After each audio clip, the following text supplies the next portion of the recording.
अगर आप higher education ले रहे हैं या किसी कॉलेजेस में पढ़ रहे हैं तो आपने रिसेंटली यूजीसी इक्विटी रेगुलेशन के बारे में सुना होगा। दरअसल यूजीसी यूनिवर्सिटी ग्रांट कमीशन ने 15 जनवरी 2026 को देश में एक नया रूल्स लेकर आया है, जिसमें कॉलेज और यूनिवर्सिटी के अंदर अगर किसी भी स्टूडेंट के साथ डिस्क्रिमिनेशन यानी भेदभाव होता है, इस रूल्स के अकॉर्डिंग उस कास्ट बेस्ड डिस्क्रिमिनेशन को खत्म करना यूजीसी का मकसद है। अकॉर्डिंग टू रूल्स, कॉलेज या यूनिवर्सिटी के अंदर किसी भी स्टूडेंट के साथ कास्ट, जेंडर या फिर उसके बैकग्राउंड के साथ किसी भी तरह का भेदभाव नहीं किया जा सकता।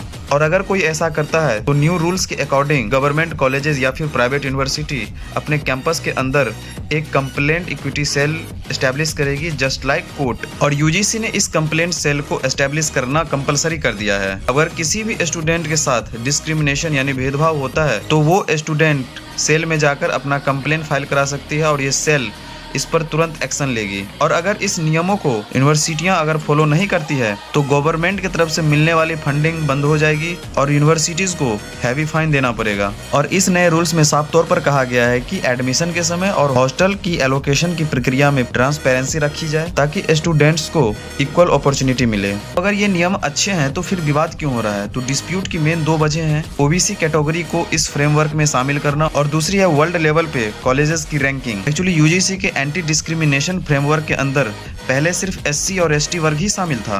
अब इस नए रूल्स में ओबीसी को भी शामिल किया गया है, जिसमें अगर किसी भी स्टूडेंट या एम्प्लॉय के साथ कास्ट बेस्ड डिस्क्रिमिनेशन होता है तो उसके अगेंस्ट ये सेल तुरंत एक्शन लेगी। वहीं पे यूजीसी इसके रेगुलेशन और गाइडलाइंस के अंदर भारत की सभी यूनिवर्सिटियां काम करती है, बट इसकी एक भी यूनिवर्सिटी वर्ल्ड रैंकिंग में टॉप 100 के अंदर भी नहीं है। इन वजहों से ये डिस्प्यूट चल रहा है। आपका क्या मानना है? कमेंट्स में बताओ।